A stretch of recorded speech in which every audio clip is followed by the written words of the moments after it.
Welcome to the Spin Axis podcast. I'm Erik Barzeski. I'm Jayson Nickol. I'm Tyson Deskins. In today's episode, we're going to talk about a question that James sent in, talking about distance wedges and how to control yardages with your wedges. Ultimately, I think this is a super important topic for golfers. We need to be able to not only create speed, but we got to be able to control speed and control the distance of our golf ball. So I don't always hit my lob wedge 100 yards, but when I do, it's from a greenside bunker. That's right.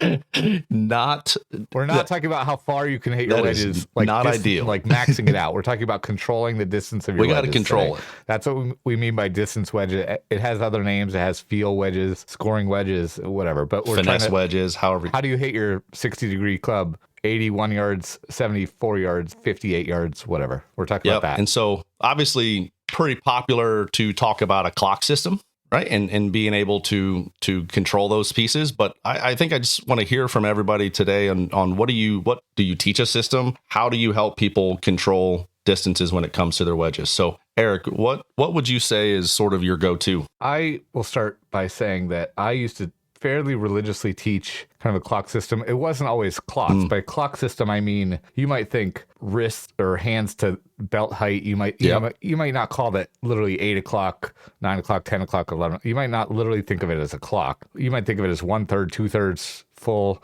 positions, basically stopping at a position and hitting the ball from there. And the intent is to accelerate at the same rate. And so if you accelerate over a shorter distance, you're going to reach a lower speed at the ball and hit the ball a shorter distance. Whereas if you make a bigger swing, you have longer to accelerate, you'll reach a higher speed at the ball. And so with the same intent on the downswing to kind of accelerate at the same rate, you arrive at the ball at predictable speeds, and thus the ball goes predictable distances. So that's the clock system. I used to teach that fairly religiously, and I get that people, still about 85 or 90% of people, that resonates the best with them, I think. You guys might have different percentages, but the vast majority for you, that still makes sense to them. Again, whatever they call the stopping points, so long as they're far enough apart that their yardage gaps are not 4 yards, I don't care. Make them 10 or 15 yards at least. But I listened to Scott Hamilton talk about it and some other people. And John Daly's always had like a ridiculously long backswing, even when he's hitting a 45-yard shot. Right. Okay, that he would call a pitch or a distance wedge or a 60-yard shot, even though he can hit his lob wedge 100 yards. When he hit it 58 yards, it would be still a full-length backswing draped down his back. Yeah. He's controlling the speed at the ball, and ultimately that's what's important. So I've started to adapt and allow people to kind of find their own way. The way I've done that lately is borrowed from Scott Hamilton, where he has his college and tour players generate a 60-mile-an-hour swing as like their mid-level swing with a 60-degree club. The smash factor should be about 1, so the ball leaves at about 60 miles an hour. So we have a 60-degree club, 60 miles an hour of club head speed, 60 miles an hour of ball speed, 1.0 smash, and the ball goes about 60 yards. So there's a lot of 60s in there. If you have a 58, it doesn't go 58 yards. It goes a little farther than 60 yards. That's how loft works. If you can generate a 60-mile-an-hour swing and send your lob wedge 60 yards, that's kind of your middle distance. And then you generate, if you have a 54 as your next club, or 56, 52, whatever they are, it doesn't matter, any of your wedges, find what makes you swing them at 60 miles per hour. Make that your middle one. Then you go up to 72 or 75 or 69 or whatever creates your gap. And then you go down about the same amount. And then that's your system. Just whatever way you can generate a speed. Yep. Because that's the ultimate goal of the clock system. Absolutely. To control the speed at which we hit the ball. But some players make almost the same swing and then just feel the speed coming down. I don't know how better to describe it. Yep. Some players, we can all probably make a shorter backswing than we know we should, and then accelerate more and hit the ball a little bit farther, or make a long backswing and then slow down the downswing. We can all do that as good players, but some people actually make that how they hit it. They make the same swing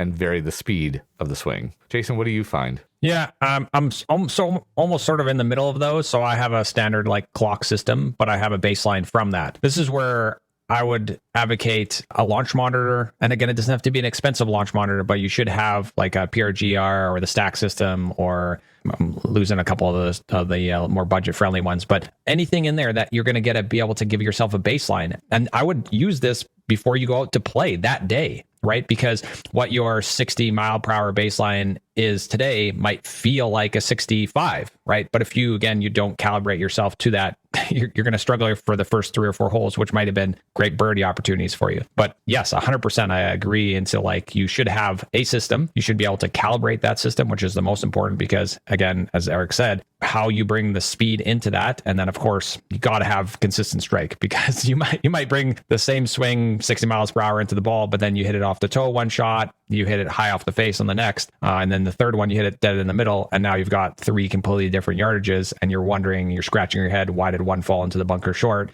one flew over the back of the green? Make sure your strike's good, and then from there, absolutely find whatever system that you need to that creates at least a vanilla bracket system that's like, all right, I need to know what my carry number is, which is the most important, by the way. It's not your total number. Your carry number is the one that you need to really know down, because here's a tip for all you golfers too, is once you hit your first or second wedge shot into the green, find your pitch mark, which you should be fixing anyways, and step that out, because now you're going to know what your role is for the rest of the day. The amount of times that I've seen golfers play and they hit the same shot, and they constantly keep coming up short because the greens are softer. They're more receptive today than they were 2 days ago or a week ago or whatever, because, rained. All of a sudden now they need to be actually hitting their, 65-yard carry shot, but they just, for the entire round, hit that because they know, oh, it just goes this. It's like, no, here's a tip for you. Step it out. And then therefore you can start hitting those wedge shots closer to the hole. Yep. Yeah, and I've had golfers come to me and say, well, coach, my full lob wedge goes, or full meaning 3/4, right? Because I never want people to make a full swing with a wedge. It just spins and gets up in the air, and it's a little bit uncontrollable. But their largest lob wedge might be the same carry yardage as their roughly half pitching wedge or something like that. The carry yardage might be the same on those. And they're like, so what am I doing wrong? I don't have good gaps. I'm like, no, you have good gaps. Bang on. If you have a pin that is in the front of the green at that lob wedge yardage, then you hit your lob wedge. If you have a pin that's 10 or 12 yards past that yardage in the back of the green, then you hit your pitching wedge, because it comes in, lands at a shallower angle, chases and rolls out a little bit more than the lob wedge that comes in at a sharper angle down to the ground. So your gaps can still be, as long as each club is gapped well, you don't need gaps in all your wedges, because you have a gap in landing angle and trajectory. Yes. And that allows you to get at different pins, even though you have the same carry yardage. Yeah. I'll sort of tell everybody, not every 60-yard shot is equal. What we're trying to do is we're trying to control the speed of the ball with the launch of the ball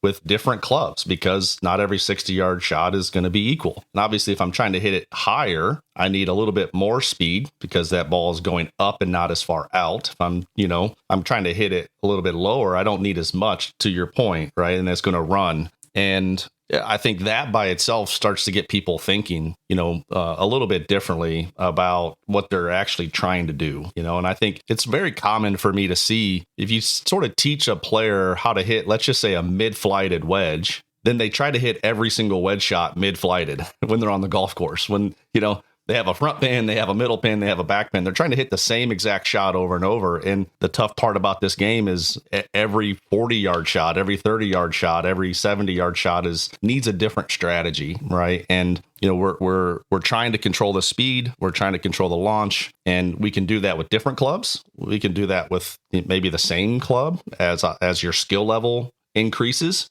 But the reality of it is, let's sort of hit on what, you guys have already talked about. We need some feedback on how far are we hitting it.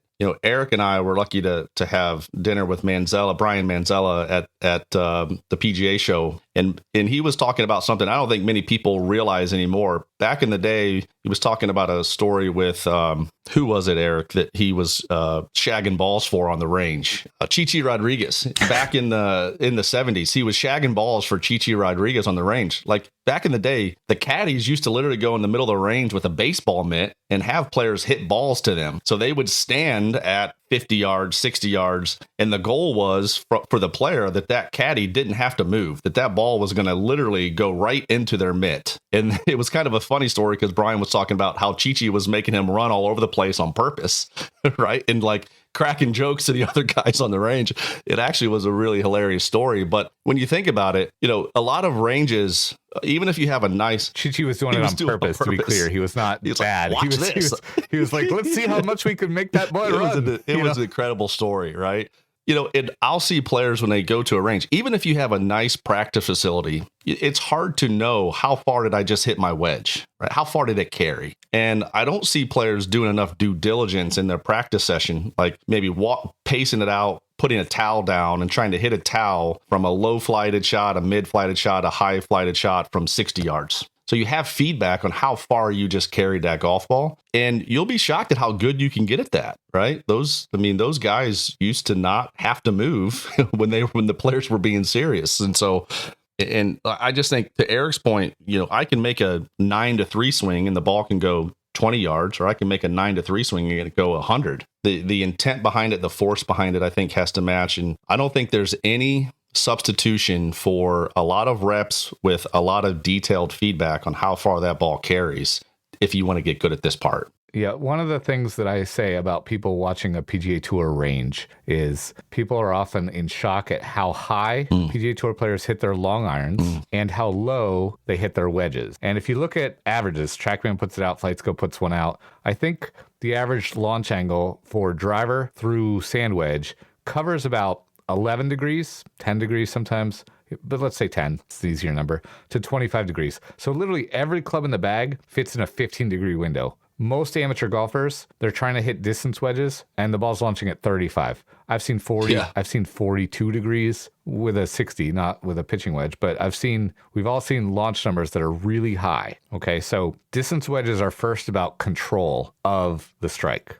That's very important. I often teach a distance wedge swing that's a little bit different than a full swing. On a full swing, we're trying to hit our 8-iron 155 or whatever. On a distance wedge, we might be trying to hit it 55. We want to control the strike because we want to control the spin. We want to control the launch angle. If the ball gets up in the air too much on a distance wedge, we're at the mercy of the wind. We're at the mercy of how much spin and spin degradation because the ball's in the air a little bit longer. All kinds of things can happen. If our smash factor is not the same, we're at the mercy of our ball speed. If we hit it off the toe, if we hit it off the heel, if we hit it high on the wedge, a little bit thin, we're at the mercy of a lot of ball speed changes there too. Manage your strike first. Distance wedge swings are not big swings often, unless you're John Daly and he's controlling the speed. But they're not big swings. Control your strike quality. Get your launch angle. One of the easy things to look at, if you have a launch monitor capable of measuring your vertical launch angle, or I don't know what TrackMan calls it, but the launch height. Launch angle, yeah. Is it called launch angle? Okay. We want that under 30 or under. Yep. Generally speaking. With a pitching wedge, it's often 24. With a sand wedge, 26. With a lob wedge, 28, 29. Generally speaking. Now, that's not if you're trying to hit a super high floaty lob wedge, maybe. Maybe that gets up to 35 or something. But for a stock distance wedge, you're looking to keep that number under 30. You're looking to manage the smash factors. Again, the lowest it will generally be for a stock distance wedge is about the 1. As you get into the pitching wedge, it gets up to 1.15 or so. But you're starting to manage strike quality on the center of the face, maybe a little bit low on the face, right? Mm-hmm. Good players tend to hit the ball a half a groove or a groove lower than a lot of people think it should be hit in their own games. So what would you guys say to that? How would you practice indoors or on the golf course, just strike quality and managing your launch height? The first one would be, obviously, if you don't have a launch monitor, grab some foot spray. The amount of practice that you could put in just hitting the ball in those little short shots, like Erik said, out of the same spot over and over and over again is going to be the biggest thing for improving your overall distance control of your wedges. Because again, and if you're going to do foot spray with a wedge, do it off a mat, because if you do it off the divot will wipe away all the foot spray. Yeah, especially if there's any dew on the ground. Yeah, you're toast there. But yeah, for the most part, just start with that. If you can hone that in, 5-10 balls every beginning of every distance control wedge session, you're going to be in a good spot, because then it's like, all right, that's what that feels like. There's middle of face contact. And then from there, go into Tyson's thing where, if you don't want to send your buddy out there with a baseball met and hopefully doesn't get hit by someone shanking a ball beside you, you could just step it off or take your laser rangefinder and find like a, dark colored spot out on the driving range, laser that out. Oh, it's at 60, it's at 65. Okay, perfect. Have your balls land into that. Well, hold on. Be careful there. Distance wedges on the range. Oh, I tell my players not to do it, because range balls, you have to have really good range balls, right? Yeah, I'm lucky. Our range has good balls.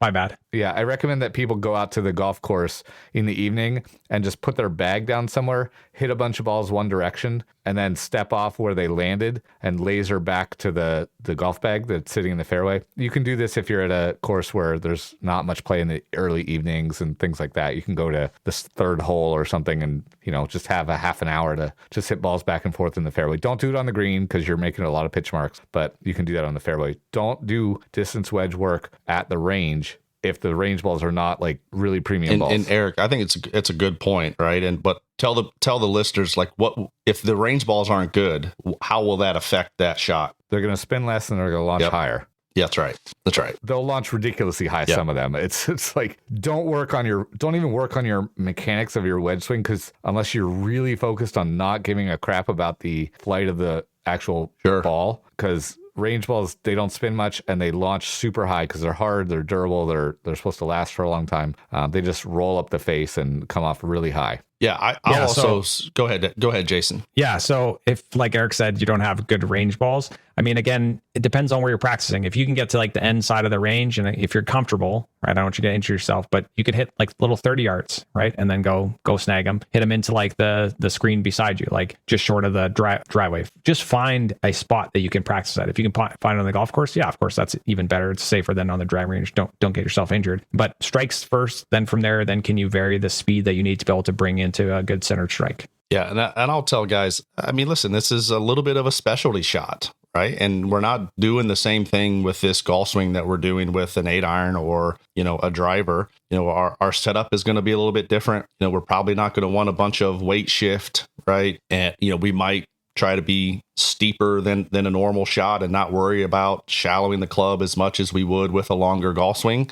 So it is a little bit of a specialty shot. And again, I think really good short game players, either they just have a really, really good touch and feel. I would say it's always been sort of one of the strengths for me. But also, if let's say that you don't have great touch and feel, you can still be a great short game player, but it's going to take a lot of reps and a lot of calibration. To one of Jayson's points earlier, like you got to calibrate this stuff and you got to hit a lot of shots, and you can't just show up to the range and pound a full bucket of drivers and think that your short game is going to be good, right? And so love all those things. I think it's a great question, and I think the average golfer is always trying to find a system that can just create control of the golf ball. And I don't know that there is a system that is just going to do that for you. You gotta earn that, if you will. Yeah, there are some other little things. Once you find what works for you, you can grip up and down. That's right. Half an inch or an inch if you want to take off 5 yards from your stock yardage. You can go a little bit past if you're a clock system person. You can go, okay, I'm going to go to there and then a little bit more. You can do those kinds of things. You can move it ball back in your stance a little bit to make the ball come out a little bit faster. Yep. I think one of the last things I want to say is when Sasho McKenzie added the distance wedge stuff to the stack system, now it's a radar, so it measures club speed but it measures ball speed. They found that inside of 150 yards, which is going to cover everyone's distance wedge distances, he found that ball speed was, assuming a decent strike, assuming you don't blade it or chunk it, ball speed was a 98% predictor for the distance the ball went, assuming again a decent ball and a decent strike. Because if you do hit it too high and your launch angle is too high and it comes off at 35 degrees, your ball speed's not going to be very high because so even if you miss strike it a little bit or haven't got quite tour level or very good player launch conditions, ball speed is still like a 98% predictor for the distance it's going to go. So you can practice your distance wedge swing off to the side of the driving range if there's a strip of fairway over there where you can hit balls into a net. That way you can hit your golf balls into a net as long as you have a radar that will measure the ball speed and give you a distance number. And real quick, would you guys agree elite players can control the speed to a mile and a half an hour pretty predictably, right? Not obviously every single time, but they're really good at controlling that number. Perfect. I watched a video with Scotty Scheffler where he was saying, I think it might have been ball speed, but it might have been a carry yardage. And he was within like half a yard or half a mile an hour. It's unbelievable. On everyone. And several he like nailed to the 10. Yeah, they're very good. And you have to train that with feedback, right? Yeah. Awesome. Jayson, where can people find us? You can find us on all social medias at The Spin Axis, and you can find us online at thespinaxis.com. Thanks for listening.